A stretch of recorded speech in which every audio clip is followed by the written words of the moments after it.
realize that he had actually caught that ball, and how'd you find out? I didn't realize until after they showed the replay and we'd already punted. So I told Tyreek in the locker room, I said, man, you're so good at receiver. You don't even know when you catch touchdowns these days. Let's go next to Harold Kuntz. Go ahead, Harold. Patrick, congratulations on the victory. Nice shirt, by the way. When it comes to Travis Kelce, his fifth year with over 1,000 yards receiving. You've obviously been there for 4 of those. Just talk to being a great teammate that he is, and then just how reliable he is on the field, how you've been able to just go to him with another 100-yard receiving day today. Yeah, I think, you said it with a great teammate. I mean, he really doesn't care how you win the football game. He just wants to win. He's going to compete every single play. He's going to block. He's going to catch. He's going to run after the catch. He's going to do whatever it takes. And so when you have guys like that are that talented and they don't care about who gets the success, then you have the guys that really can go out there, execute, and win football games with. Go next to Pete Sweeney. Go ahead, Pete. Hey, Patrick, congratulations on the win. I want to talk to you about the touchdown play to Kelce.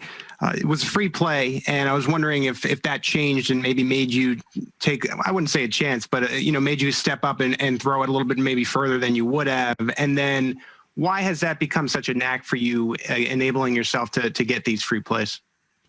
Well, it didn't really change. It was I can't believe it might have been second or third down, whatever it was. But he I don't want to give away my reads, but he's one of my first reads, kind of an alert that kind of look at kind of how he releases out that bunch. And obviously he got open, and I gave him a chance to make a play, and I was able to throw it just far enough. But for me, I try to use cadence as much as possible. I mean, quick cadence, hard counts, whatever it is, just to get an advantage in any single way. And the offensive line does a great job of sitting in there, really paying attention, and we work on it throughout the week. Let's go next to Nate Taylor. Go ahead, Nate. Hey, Pat, when you scramble outside and you throw a unconventional pass, just how much of an advantage do you think that gives your teammates who are still working for being open in the middle of the field? And how successful do you think that's been for you now year 3 compared to when you first started doing it, when you first started playing in the NFL? Yeah, it's something that the guys do a great job of working for me. I think that's a big thing. I mean, I can scramble and throw it however I want. If the guys aren't open, then the plays won't work. And so you see these guys that they continue to play the play out, and they play until the whistle is blown, and then they get back and do the same thing the next play. And so it helps out a lot that those guys do that, because there's some plays that I scramble for a long time and they don't get the ball. And so they have to make sure that they're playing every single play with the expectation that they're going to get the ball thrown their way, and they do that. Let's go next to Blair Kirkhoff. Go ahead, Blair. Hey, Patrick, could you speak to this team's ability and confidence to get the ball late with a small lead and keep the ball? It worked last week in Tampa, and today you got the field goal out of it. Yeah, I think we're just battle tested. I mean, we've played in a lot of tight football games, and we have to find ways to win. Obviously, we didn't play the way we wanted to as far as in the red zone of executing and scoring touchdowns instead of field goals. But in this league, you have to find a way to win. Every single team is going to bring their best shot and going to have a chance to beat you. And as long as you come out to win in the end, it doesn't have to be pretty. And I thought the guys did a great job of battling today and finding a way. Let's go next to Adam Teicher. Go ahead, Adam. Hey, Patrick, you guys clinched a playoff spot today, and I know you have bigger goals than that, but just wondering whether that's something you're going to take a minute to appreciate, or are you just going to move on to Miami and start getting ready for that game? Yeah, I mean, it's obviously a big deal. You want to kind of your first step, you want to find a way to get in the playoffs. But like you said, we have bigger goals. We understand it's a step-by-step process. We have a great football team we're playing this next week that's playing really good football, and we're going to have to go down there and have a great battle with them. And so we're excited for the opportunity of taking it day by day and finding a way to keep winning football games. The next to Matt McMullen. Go ahead, Matt. Hey, Patrick. So you guys got so close to the end zone there 4 different times, and Harrison got field goals each time. How good did it feel to finally get that touchdown to Travis late? Yeah, it felt good just because when you move the ball like that and you don't score touchdowns, that's how you you keep games tight. And we got to do a better job of that. The last 2 weeks, we haven't found a way in the red zone to score touchdowns, and we've been good at that all year long. And so you want to make sure that you find a way, especially going into the late part of the season and into the playoffs, of scoring when you get those opportunities, because that's what changes games. Got time for a couple more guys. We'll go Todd and then Vahe. Go ahead, Todd. Hey, Patrick, there was a report out there that there was some positive tests that came to light, I guess, overnight, and the game was maybe in somewhat of jeopardy. Did you hear anything about that? Were you aware of that? And does it let you kind of know how close these things can be to be happening or not happening just hours before a game?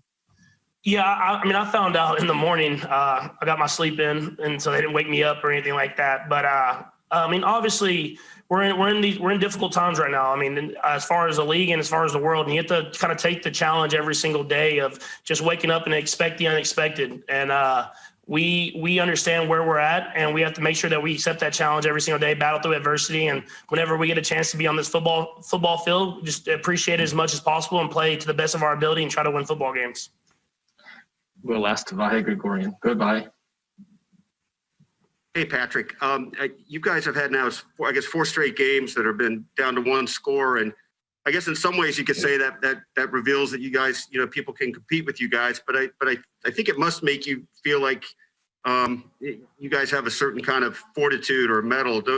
What's that doing for you guys to win these close games? Yeah, I think it builds up that confidence that you can win games different ways. I mean, if you look at how we've played the last few games, we've won in every single way possible, it seems like. And the defense stepped up today and kept us in the game whenever we were having lulls, and then we found a way to keep battling. And I think that's the biggest thing is in this league, you have to find a way. Not everything's going to be easy. We're not going to be able to throw 70-yard touchdowns to Tyreek every single play. I mean, hopefully just a few of them. But we're going to go out there and battle and find a way to do whatever we can to just have more points than the other team at the end of the game. Patrick, we appreciate the time. Thanks for joining us. Thank you. All right, guys, we got Off Shop's question. What do you think it is this year, with you and Patrick in particular, because you have gone to another planet, man. You and Tyreek, I mean, we're seeing things we've never seen before in the NFL, and you had 1,000-yard receiving. You got that tonight. That's your ongoing record. But it seems like it's at another level. What do you think has happened to put you and Patrick on some other wavelength that we haven't seen before in the league? Man, you know what? It's such a tough question. All I can relate it to is the fact that myself, Tyreek, Pat Mahomes, and Coach Reed, and a lot of guys on this offense have been here for a while, and you've seen the growth. It didn't happen overnight. You've seen the growth. You've seen guys develop over the years, from game to game, understanding the intentions of the play caller even more so than the last game, and it just keeps building, like I said. And once you find the success within your routine, your weekly routine, it just takes off. And we've had a lot of we've had a lot of fortune in terms of staying healthy and being able to be on the field for each other, and definitely can't take that for granted. And we just appreciate going to work every single day with each other. And I mean, what you see on Sunday is just all of that put into one. I mean, I'll be honest, the reason it's uncoverable is because the routes you're running, there is no number with those routes. I've seen tight ends run options, pumps, sevens. There's a route tree. Your route tree is